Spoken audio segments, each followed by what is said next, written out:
Hi எல்லாருக்கும் வணக்கம். இன்றைக்கி நம்ம என்ன பார்க்க போகிறோம்னா ப்ரோக்கோலி கட்லெட் எப்படி பண்ணுறதுன்னு பார்க்க போகிறோம். ப்ரோக்கோலி சீஸ் கட்லெட் எப்படி பண்ணுறதுன்னு பார்க்க போகிறோம். ப்ரோக்கோலி வந்து ரவுண்டாக பண்ணிவிட்டு அதுக்குள்ளே சீஸ் வச்சு இப்படி எடுத்த குழந்தைங்கள்லாம் நல்லா விரும்பி சாப்பிடுவாங்க அந்த மாதிரி சீஸில் பண்ணால். ஸோ வந்து ப்ரோக்கோலிக்கு நடுவில் சீஸ் வச்சு எப்படி பண்ணுறதுன்னு தான் பார்க்க போகிறோம். இது வந்து பார்த்திங்கன்னா ப்ரோக்கோலி வந்து உடம்புக்கு அவ்வளோ நல்லது. ரொம்ப கடையிலலாம் கிடைக்காது. இந்த லைன்ஸு அந்த மாதிரி டிபார்ட்மெண்ட் ஸ்டோரில் கிடைக்கும். ஆனால் பார்த்திங்கன்னா ஒரு பூ பார்த்திங்கன்னா 60 ரூபா அந்த மாதிரி சொல்லுவாங்க. ஆனால் உடம்புக்கு வந்து அவ்வளோ நல்லது. நானே பார்த்திங்கன்னா மாதத்துக்கு ஒரு தடவை போய் வாங்குவேன். குழந்தைங்களுக்காக வாங்கி செய்வேன். கண்டிப்பாக நீங்களும் இதை வீட்டில் வந்து வாங்கி செஞ்சு பாருங்கள். ரொம்ப டேஸ்ட்டாக இருக்கும், உடம்புக்கு ரொம்ப நல்லது. இப்போ வாங்க எப்படி பண்ணுறதுன்னு பார்க்கலாம். அதுக்கு வந்து ஃபஸ்ட்டு பார்த்திங்கன்னா வந்து உருளைக்கிழங்கு வந்து நான் 3 உருளைக்கிழங்கு எடுத்திருக்கேன். ப்ரோக்கோலி ஒன்றே ஒன்று எடுத்திருக்கேன், காமிச்சேன். அந்த ஒரு ப்ரோக்கோலிக்கு 3 உருளைக்கிழங்கு வந்து ஃபஸ்ட்டு வேக வச்சு எடுத்துக்கலாம். அதுக்கு வந்து ஃபஸ்ட்டு ஸ்டவ் ஆன் பண்ணிடலாம். ஸ்டவ் ஆன் பண்ணிட்டு குக்கர் எடுத்து வேக வச்சுக்கலாம் உருளைக்கிழங்கு. அதுக்கு வந்து பார்த்திங்கன்னா இன்னொரு ஸ்டவ் ஆன் பண்ணிட்டு அதில் வந்து தண்ணி வச்சுக்கலாம். தண்ணி வந்து கொதிக்கட்டும் ப்ரோக்கோலியை காய வைக்கிறதுக்கு. ப்ரோக்கோலி வேக வைக்கிறதுக்கு தண்ணி வச்சுக்கலாம். பார்த்திங்கன்னா வந்து ப்ரோக்கோலி வந்து காலிஃப்ளவர் மாதிரியே தான்.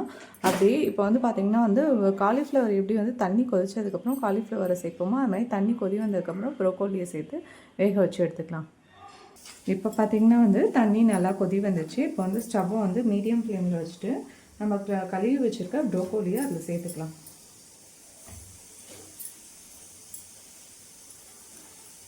இதில் சேர்த்ததுக்கப்புறம் பார்த்திங்கன்னா வந்து ஒரு 3-4 நிமிஷம் நல்லா வேகட்டும். ரொம்ப சாஃப்டாக தான் இருக்கும் ப்ரோக்கோலி. அதனால் வந்து ரொம்ப வேகணும்னு அவசியம் இல்லை. ஒரு 3-4 நிமிஷம் வெந்தால் போதும். விசில் பார்த்திங்கன்னா ஒரு 3-4 விசில் விட்டுக்கோங்க. எதுக்காக சொல்கிறேன்னு பார்த்திங்கன்னா வந்து உருளைக்கிழங்கு நல்லா மசியணும்ல, அதனால் ஒரு 3-4 விசில் விட்டுக்கோங்க உருளைக்கிழங்குக்கு. நான் ஃபஸ்ட்டே சொல்லியிருக்கணும், சொல்ல மாட்டேன். ப்ரோக்கோலி வந்து நல்லா க்ரீன் கலரில் இருக்கும். அது வந்து அன்றைக்கே நம்ம இப்போ காலம்பரம் வாங்கிட்டு வரோம், அன்றைக்கி செய்கிறோம், இல்லை மறுநாள் மத்தியானத்து போல் செய்கிறோன்னா அதே க்ரீன் கலரில் இருக்கும். நான் வந்து முந்தானேற்று வாங்கிட்டு வந்தேன். இன்றைக்கி செய்கிறதுனால அது லைட்டாக வந்து க்ரீன் கலர்லேருந்து எல்லோயிஷ்க்கு மாற ஆரம்பிக்கும். அதனால் ஒன்றும் பிரச்சனை இல்லை. அது வந்து என்னென்னா வந்து அந்த க்ரீன் கலரில் இருக்கும்போது அந்த மொட்டு மாதிரி இருக்கும் இந்த இடத்துல. அது வந்து விரிய ஆரம்பிக்கும் போது அது எல்லோ கலரில் மாறும். அதனாலலாம் ஒன்றும் பிரச்சனை இல்லை. இப்போ பார்த்திங்கன்னா வந்து ப்ரோக்கோலி ஒரு 3-4 நிமிஷம் நல்லா வெந்துடுச்சு. இப்போ ஸ்டவ் ஆஃப் பண்ணிட்டு அதை வந்து தனியாக ஒரு தட்டுக்கு எடுத்து ஆற வச்சிடலாம். ஏன்னா நம்ம வந்து சாப்பரில் வந்து நல்லா இது பண்ணிக்கணும். அப்படி இல்லைன்னா உங்களுக்கு சாப்பர் இல்லைன்னா மிக்ஸி ஜாரில் வந்து நல்லா குறப்பாக அரைச்சி எடுத்துக்கலாம்.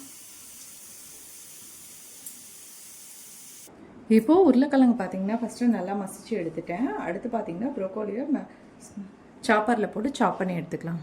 இப்போது ப்ரோக்கோலி வந்து சாப்பரில் சேர்த்து சாப் பண்ணி எடுத்துடலாம். பார்த்திங்கன்னா வந்து சாப்பர் இல்லைன்னா நான் சொன்ன மிக்ஸி ஜாரில் சேர்த்து குறப்பாக அரைச்சி எடுத்துக்கலாம். சாப்பரும் நான் இப்போ ரீசெண்டாக தான் வாங்கினேன். அதுக்கு முன்னாடி நானும் மிக்ஸி ஜாரில் தான் குறப்பாக அரைச்சி எடுத்தேன். இந்த சாப்பர் பார்த்திங்கன்னா சும்மா நான் சென்னை சில்க்ஸில் ட்ரெஸ் எடுக்க போனோம், அங்கே தான் வாங்கினேன்.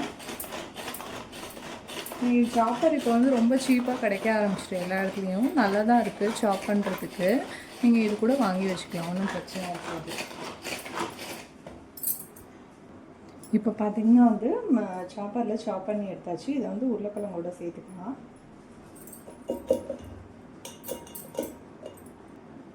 இப்போது அடுத்து இதில் பார்த்திங்கன்னா வந்து டேஸ்ட்டுக்கு வந்து நான் சிக்கன் குழம்பு மிளகாய்த்தூள் சேர்த்துக்கிறேன். 1 ஸ்பூன் தான் சேர்த்துக்கிறேன். பசங்க சாப்பிடுவாங்கன்னு காரமாக இருக்கும். நான் சேர்க்குற மிளகாத்தூளில் உங்களுக்கு காரத்துக்கு தகுந்த மாதிரி சேர்த்துக்கோங்க. அடுத்து பார்த்திங்கன்னா கரம் மசாலா சேர்த்துக்கிறேன். நான் வந்து பேக்கெட்டில் சேர்க்குறேன். நீங்கள் வந்து ஸ்பூன் வச்சு சேர்த்திங்கன்னா 1 ஸ்பூன் அளவுக்கு சேர்த்துக்கோங்க. இப்போது அடுத்து அதுலேயே பார்த்திங்கன்னா வந்து மல்லி பவுடர் 1 ஸ்பூன் சேர்த்துக்கிறேன். இதெல்லாம் நீங்கள் காரத்துக்கு தகுந்த மாதிரி சேர்த்துக்கோங்க, நான் ஃபஸ்ட்டே சொன்ன மாதிரி. இப்போது அடுத்து இதில் பார்த்திங்கன்னா வந்து 1 ஸ்பூன் வந்து இஞ்சி பூண்டு பேஸ்ட்டு சேர்த்துக்கிறேன். எதுக்காக பார்த்திங்கன்னா வந்து உருளைக்கிழங்கு இந்த வாய்வு லைட்டாக பெரியவங்களாம் சாப்பிடும்போது ஒத்துக்காது ஒரு சிலவங்களுக்கு.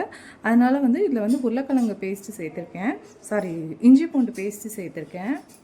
நான் எதுக்காக சொல்கிறேன், இப்போ உருளைக்கிழங்கு குருமா வச்சோம், உருளைக்கிழங்கு பொரியல் பண்ணோன்னா அதில் வந்து பூண்டு போட்டால் ரொம்ப நல்லது உடம்புக்கு. அதே மாதிரி இதுலேயும் உருளைக்கிழங்கு சேர்க்கறனால இஞ்சி பூண்டு பேஸ்ட் சேர்த்துக்க. நீங்கள் வேணுன்னா சேர்த்துக்கோங்க, இல்லாட்டி வேண்டாம். ஆனால் இஞ்சி பூண்டு பேஸ்ட் சேர்த்து ரொம்ப நல்லது உடம்புக்கு.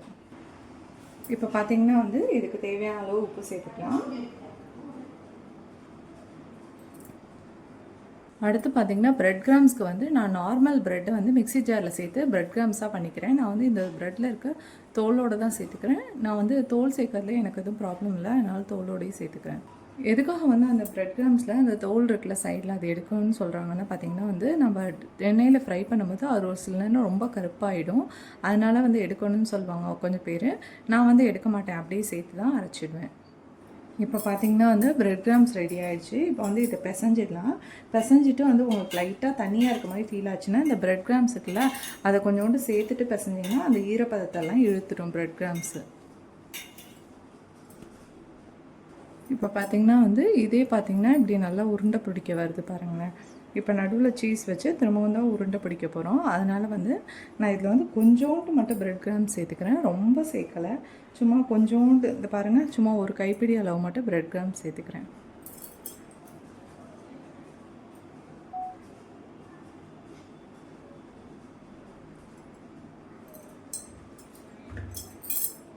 இப்போ பிரெட் கிராம்ஸ் சேர்த்துட்டு பிசைஞ்சு விட்டால் நல்லா பாருங்கள், நல்லா கெட்டி கொடுத்துரும்.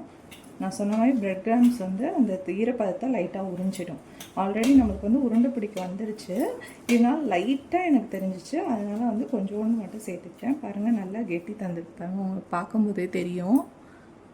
அடுத்து இப்போ சீஸ் பார்த்திங்கன்னா வந்து நான் நார்மலாக அமுலில் வந்து பார் சீஸ் தான் வாங்கியிருக்கேன். இதை தான் குட்டி குட்டியாக கட் பண்ணிக்க போகிறேன்.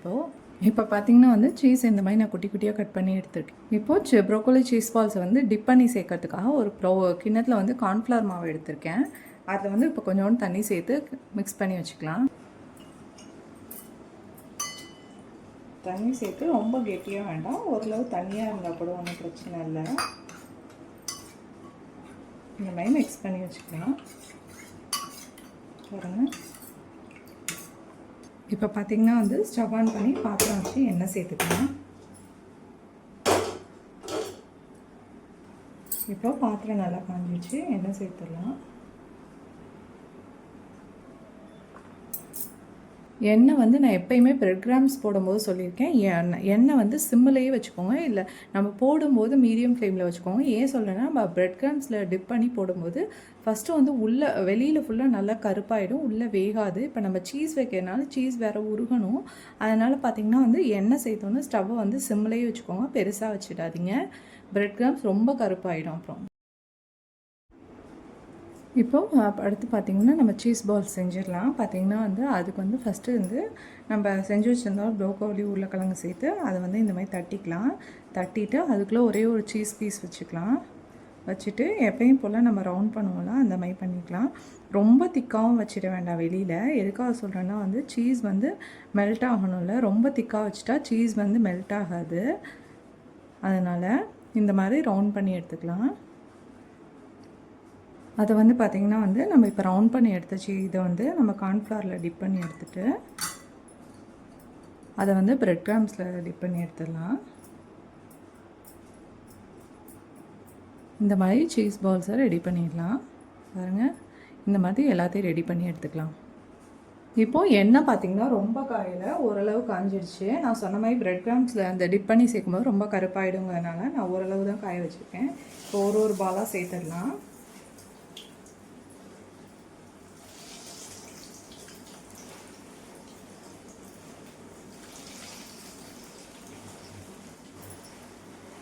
இப்போ பார்த்திங்கன்னா வந்து எடுத்தோன்னே கிண்ட வேண்டாம், ஒரு சைடு வந்து நல்லா ஃப்ரை ஆகட்டும், அதுக்கப்புறம் இன்னொரு சைடு திருப்பி விடலாம்.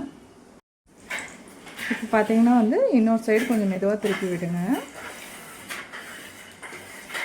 பாருங்கள், ரொம்ப கருப்பாகாமல் இப்போ தான் வெந்துட்டுருக்கு பாருங்கள். அதனால் வந்து ஸ்டவ் எப்பயுமே வந்து எண்ணெய் காயும் போது சிம்மில் வச்சுட்டு போடும்போது மீடியம் ஃப்ளேமில் மாற்றிக்கோங்க. இப்போ எடுத்துடலாம். பார்த்திங்கன்னா வந்து அந்த பிரெட் கிராம்ஸ் கொஞ்சம் கருப்பாகுது, அதெல்லாம் ஒன்றும் பிரச்சனை இல்லை. இப்போ பார்த்திங்கன்னா வந்து நம்மளோட ப்ரோக்கோலி சீஸ் பால்ஸ் வந்து சூப்பராக ரெடி ஆகிடுச்சு பாருங்கள். நான் உங்களுக்கு ஒன்று பிச்சு காட்டுறேன், அவ்வளோ சூப்பராக இருக்கும், நல்லா டேஸ்ட்டாகவும் இருக்கும். குழந்தைங்க வந்து இதை நான் 2வது ஷிஃப்ட் உங்கள்கிட்ட காட்டுறேன். ஃபஸ்ட்டு ஷிஃப்ட் வந்து குழந்தைங்க சாப்பிட்றதுக்கு எடுத்துகிட்டு போயிட்டாங்க. அவ்வளோ டேஸ்ட்டாக இருக்குது, சூப்பராக இருக்குது. பாருங்கள், நல்லா பாருங்கள், சீஸ் வந்து வருது பாருங்கள், அப்படி சுட சுட இருக்கிறதுனால என்னால் பிக்க முடியல. சீஸ் வந்து இழுக்கும் போது வருது பாருங்கள், உங்களுக்கு தெரியும்னு நினைக்கிறேன். சீஸ் வந்து நடுவில் இருக்கிறது நல்லா இழுத்தோன்னா வந்த மாதிரி. கண்டிப்பாக இதை நீங்களும் வீட்டில் ட்ரை பண்ணி பாருங்கள். குழந்தைங்களும் நல்லா விரும்பி சாப்பிடுவாங்க, பெரியவங்களுக்கு ரொம்ப பிடிக்கும். நான் வந்து இன்றைக்கி ரொம்ப சிம்பிளாக தான் பண்ணியிருக்கேன். கண்டிப்பாக இதை நீங்களும் வீட்டில் ட்ரை பண்ணி பார்த்துட்டு எப்படி இருக்குன்னு கமெண்ட் பண்ணுங்கள். தேங்க்யூ.